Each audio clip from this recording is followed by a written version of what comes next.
하나님의 말씀입니다. 욥기 38장 3절 말씀입니다. 욥기 38장 3절 말씀 한 목소리로 합독하겠습니다. 너는 대장부처럼 허리를 묶고 내가 네게 묻는 것을 대답할지니라. 아멘. 히브리서 3장 7절 8절입니다. 히브리서 3장 7절 8절의 말씀 한 목소리로 합독하겠습니다. 그러므로 성령이 이르신 바와 같이 오늘 너희가 그의 음성을 듣거든 광야에서 시험하던 날에 거역하던 것 같이 너희 마음을 완고하게 하지 말라. 아멘. 마가복음 2장입니다. 마가복음 2장 14절에서 17절의 말씀까지 14절에서 17절 말씀까지 한 절 한 절 교독합니다. 또 지나가시다가 알페오의 아들 레위가 세관에 앉아있는 것을 보시고 그에게 이르시되 나를 따르라 하시니 일어나 따르니라. 그의 집에 앉아 잡수실 때에 많은 세리와 죄인들이 예수와 그 제자들과 함께 앉았으니 이는 그러한 사람들이 하나만 있어서 예수를 따름이러라. 바리새인의 서기관들이 예수께서 죄인 및 세리들과 함께 잡수시는 것을 보고 그의 제자들에게 이르되 어찌하여 세리 및 죄인들과 함께 먹는가? 예수께서 들으시고 그들에게 이르시되 건강한 자에게는 의사가 쓸데없고 병든 자에게라야 쓸데있느니라. 나는 의인을 부르러 온 것이 아니요 죄인을 부르러 왔노라 하시니라. 아멘. 이 시간에는 할렐루야 성가대의 원이다. 성가대 찬양 감사드립니다. 오늘 함께 예배드리시는 현장의 모든 분들, 온라인상의 모든 분들을 주님의 이름으로 환영하고 축복합니다. 우리 앞뒤 옆에 계신 분들과 인사 나누겠습니다. 잘 오셨습니다. 축복합니다. 올해 받으신 약속의 말씀 함께 암송하겠습니다.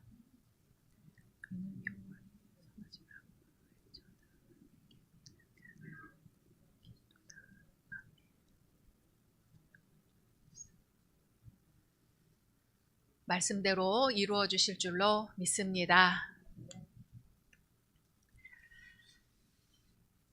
아기 예수님을 기다리는 대림절이 오면 한 가지 질문을 떠올리게 되죠. 하나님은 어디 계신 걸까? 어떤 분들은 이 질문이 신앙이 약해서 나오는 것 아니냐고 말할지 모르지만 사실 이 질문은 성경을 꿰뚫는 아주 중요한 질문 중 하나입니다. 말라기 이후 아무 말씀이 들리지 않았던 400년 동안 이스라엘은 그렇게 묻고 살았습니다. 욥도 온몸이 무너질 때 그렇게 질문을 했지요. 어쩌면 여러분 중에도 지금 같은 질문을 품고 계신 분이 있을지도 모릅니다. 그런데 성경은 우리에게 이렇게 속삭입니다. 침묵은 부재가 아니다. 하나님은 듣고 계신다.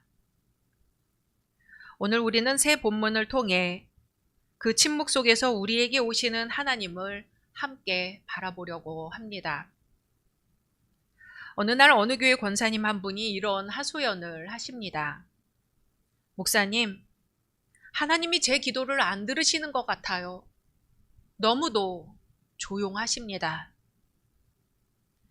정말 답답한 상황에서 하는 아픈 말이었습니다. 그러나 그 말은 사실 성경의 인물들이 가장 많이 했던 고백이기도 합니다. 욥도 그랬지요. 모든 것을 잃고 온몸에 종기가 나고 모든 친구가 비난하는 자리에서 묻습니다. 하나님, 왜 침묵하십니까?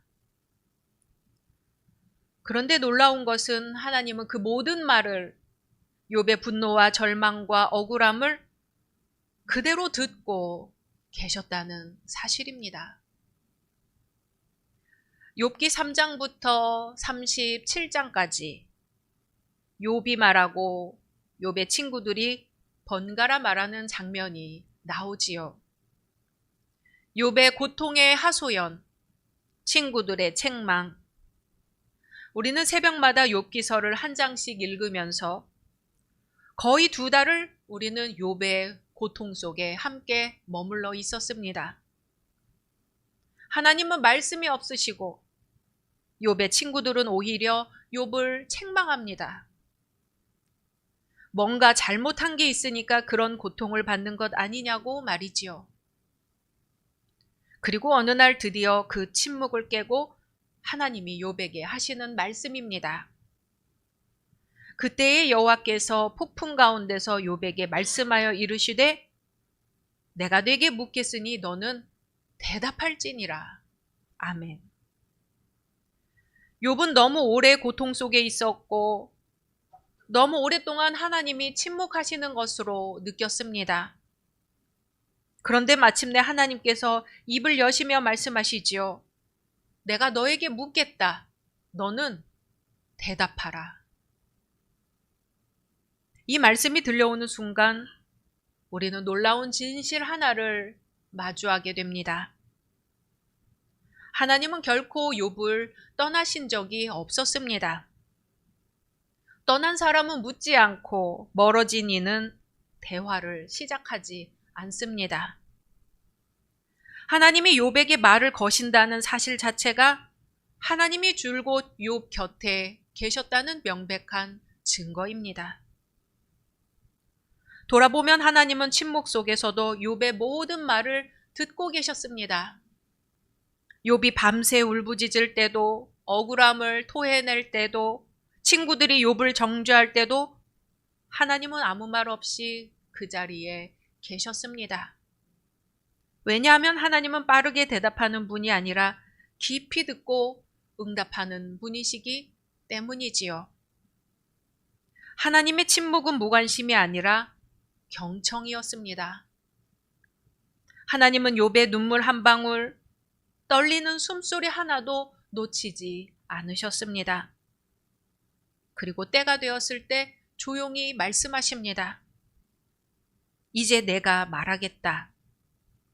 너는 내 음성을 들어다오. 침묵하는 것처럼 보이지만 결코 멀리 계시지 않고 느껴지지 않는 것 같아도 늘 우리 곁에 계시며 우리가 쓰러져 올 때 가장 가까이에서 우리를 듣고 계시는 분이 바로 우리 하나님이십니다. 욥아, 나는 네 곁을 떠난 적이 없다. 나는 내 눈물 속에 있었고 내 항변도 듣고 있었다. 그러니 이제 내 이야기를 들어다오. C.S. 루이스도 깊은 고통을 지나던 때가 있었습니다. 아내 조이를 암으로 떠나보낸 이후 자신의 방 한가운데 홀로 앉아 하나님께 수없이 기도했습니다. 그런데 아무리 울부짖어도 아무 응답도 들리지 않았습니다. 그때를 이렇게 기록합니다. 내가 하나님께 문을 두드리면 안에서는 잠깐의 인기척도 없고 곧이어 철컥 하고 빗장을 잠그는 소리만 들리는 것 같았다. 루이스는 자신이 철저히 버림받았다고 느꼈습니다. 그러나 시간이 지나면서 조금씩 다른 것을 보기 시작했습니다. 고통 때문에 자신의 마음이 너무 흔들려 하나님이 얼마나 가까이 계신지를 알지 못하고 있었던 것이지요. 루이스는 나중에 이렇게 고백합니다. 하나님의 침묵은 그분의 부재가 아니었습니다. 오히려 너무 가까이 계셔서 내가 그분을 느끼지 못했던 것입니다. 욥의 이야기를 보면 하나님은 침묵 속에서도 욥을 떠나지 않고 계셨습니다. 말씀이 없었던 시간이 하나님의 부재의 시간이 아니라 오히려 가장 가까이에서 욥의 숨결을 듣고 계셨던 시간이었습니다. 그리고 하나님은 때가 되자 말씀으로 욥을 불러주십니다. 하나님은 이렇게 우리와 가까이 계십니다. 신약에 와서 하나님은 또 다른 모습으로 우리와 가까이 계십니다. 예수님께서 처음으로 찾아가 앉으신 식탁이 어디였는지 기억하십니까? 놀랍게도 그것은 경건한 사람들의 집도 율법을 잘 지키는 학자들의 집도 아니었습니다. 바로 세리 레위의 집. 당시 사회에서 가장 멸시받고 죄인이라 낙인 찍히던 사람의 식탁이었습니다. 마가복음 2장의 전체 흐름을 보면 예수님은 병든 자와 소외된 자들에게 먼저 다가가고 계셨습니다. 중풍병자를 고치셨고 죄사함의 권세를 드러내셨습니다. 그리고 그 연장선에서 바로 이 장면, 레위를 부르는 장면이 나오지요. 예수님은 몸이 아픈 자에게 다가가 치유하시고 이어서 마음이 아픈 자, 사회적으로 아픈 자에게도 걸어가십니다. 예수님의 시선은 언제나 상처의 자리, 약함의 자리, 버려진 자리로 향해 있었습니다. 그러다 예수님은 레위를 보신 거지요. 세리 레위는 오늘날로 치면 배신자이자 사회적 고립자였습니다. 로마와 유대민족 사이에서 늘 미움받고 자기도 모르게 사람들을 상처 주고 상처받으며 살아가는 사람이었습니다. 어쩌면 이렇게 살고 싶지 않지만 이렇게 살 수밖에 없다는 자책이 마음 한구석에 자리 잡고 있었을지도 모르지요. 그런 레위의 집, 조용하고 우울한 그 자리로 예수님이 찾아가십니다. 그리고 아무 조건도 설명도 없이 말씀하십니다. 나를 따르라. 그 한마디는 레위의 인생 전체를 다시 일으키는 복음의 말씀이었습니다. 사람들이 보기엔 말할 가치도 없는 인생 같았지만 예수님은 그런 레위를 향해 주저없이 다가가셨습니다. 레위는 예수님이 나를 따르라 하시자마자 일어나 따랐습니다. 그리고 예수님은 지금까지 누구도 앉아주지 않던 레위의 식탁에 함께 앉으십니다. 유대인 사회에서 식탁에 앉는다는 것은 단순히 밥을 먹는 게 아닙니다. 식탁은 관계이지요. 식탁은 환대입니다. 식탁은 용납하는 것입니다. 식탁은 당신의 삶에 내가 들어갑니다 하는 고백입니다. 그래서 성경 전체에서 식탁은 하나님의 은혜와 공동체를 상징합니다. 사람이 누구와 식탁을 나눈다는 것은 단순한 끼니 해결이 아니지요. 우리는 밥을 함께 먹는 사람 앞에서는 경계가 풀리고 마음이 열리고 서로의 삶이 조금씩 스며듭니다. 그래서 성경에서 함께 먹는다는 행위는 언제나 관계와 화해, 용납과 친밀함을 의미합니다. 구약에서도 식탁은 중요했습니다. 하나님은 아브라함의 장막에서 식사를 나누셨고 이스라엘은 유월절 식탁과 만나를 통해 하나님이 자신들과 함께 하심을 경험했습니다. 식탁은 하나님의 백성으로 받아주시는 언약의 자리였습니다. 예수님은 레위의 식탁에 앉으심으로 레위야, 나는 너를 거절하지 않는다. 너의 과거는 내가 덮겠다. 너의 미래는 내가 열겠다. 너는 내 사람이다 라고 선언하신 것입니다. 율법학자들은 어찌하여 죄인들과 함께 잡수십니까? 하고 묻지요. 예수님은 명확하게 답하십니다.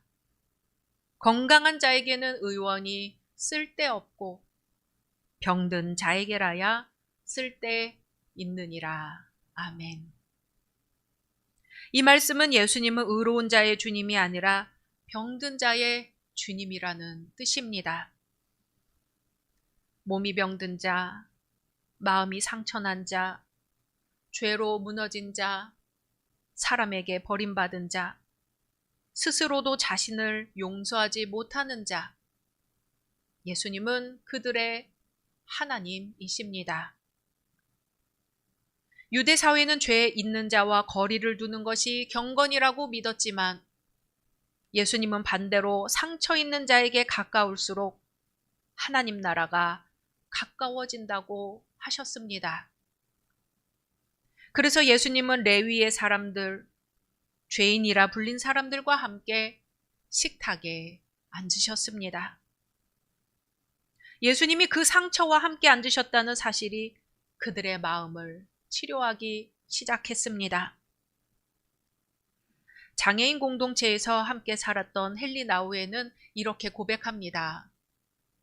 사랑은 문제를 해결하는 능력이 아니라 부서진 사람 곁에 머물러 있는 능력이다. 예수님은 곁에 계셨습니다. 곁에 계시기에 고쳐졌습니다.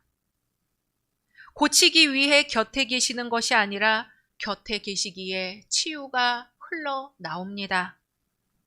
그래서 오늘도 예수님은 아픈 이들의 곁에 앉으십니다. 몸이 아픈 이들에게, 마음이 상한 이들에게, 삶의 무게로 주저앉아 버린 이들에게 예수님은 똑같이 말씀하십니다. 너는 나를 따르라. 내가 너의 곁에 앉겠다. 우리는 자꾸 왜 나에게 이런 병이? 라고 묻지만 예수님은 그 병든 자리로 더 가까이 오십니다. 우리는 왜 이런 상처를 이라고 탄식하지만 예수님은 그 상처 옆에 앉아 주십니다. 어쩌면 우리의 병과 고통은 예수님이 가장 가까이 앉으시는 자리일지도 모릅니다. 예수님은 상처를 피해 가시는 분이 아니라 상처의 중심으로 들어오시는 분입니다. 그것이 복음이지요. 그것이 오늘 우리에게 주시는 주님의 복음의 말씀입니다. 주님은 말씀하십니다. 오늘 너희가 그의 음성을 듣거든 너희 마음을 완고하게 하지 말라.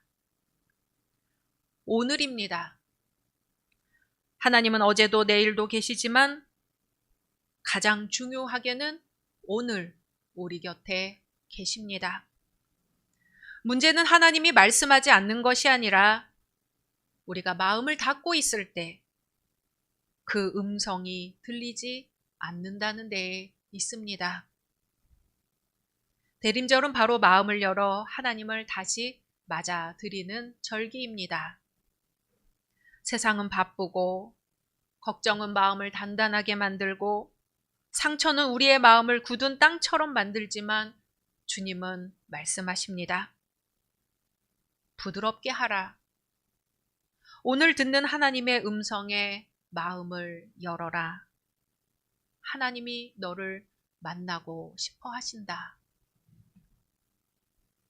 하나님은 침묵하시는 것 같았으나 함께 하셨고 예수님의 오심으로 그 사랑이 어떤 사랑인지 보여주셨습니다. 예수님의 오심은 새로운 사명으로 이어집니다. 레위가 부르심을 받자 그 자리에서 삶이 바뀌었습니다. 주님이 함께 하신 식탁은 복음의 식탁이 되었습니다. 치유받은 사람은 치유를 전하게 됩니다. 위로받은 사람은 위로를 나누게 됩니다. 예수님의 임재를 경험한 사람은 그 임마누엘의 복음을 전하게 됩니다. 대림절은 단순히 기다리는 절기가 아닙니다. 예수님이 오신 것처럼 우리도 누군가의 곁으로 다가가는 절기입니다.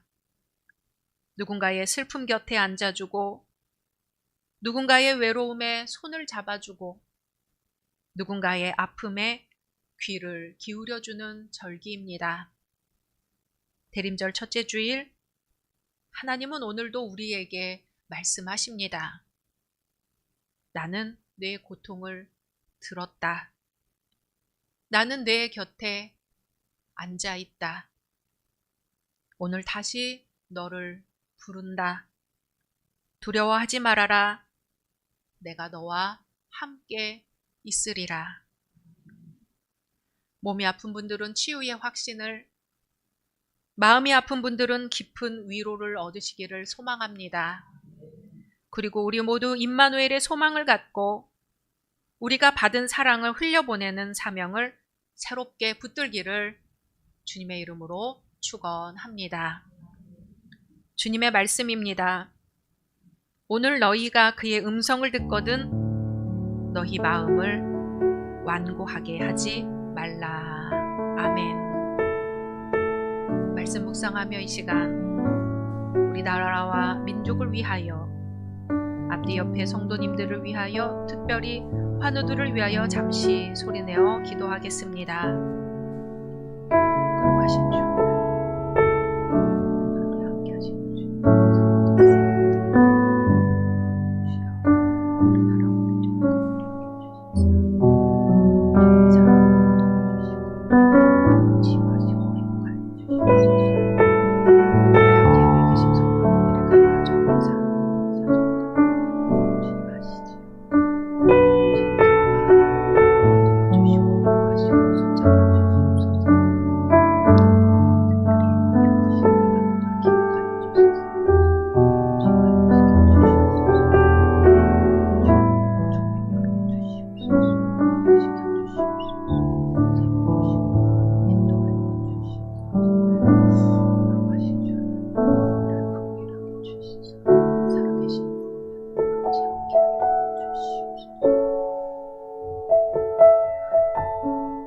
거룩하신 하나님, 우리 곁을 한 번도 떠난 적 없으시고 우리의 작은 숨결조차 기억하시는 분인 것을 믿고 고백하며 감사합니다. 주님, 오늘 주님의 음성을 듣게 하시고 우리를 그냥 지나치지 않고 찾아오시는 주님을 맞이하게 하옵소서. 주님이 나를 따르라 하실 때 즉시 일어나 주를 따르며 주님의 사랑을 흘려보내는 사명 잘 감당하게 하옵소서. 예수 그리스도의 이름으로 기도드립니다. 아멘.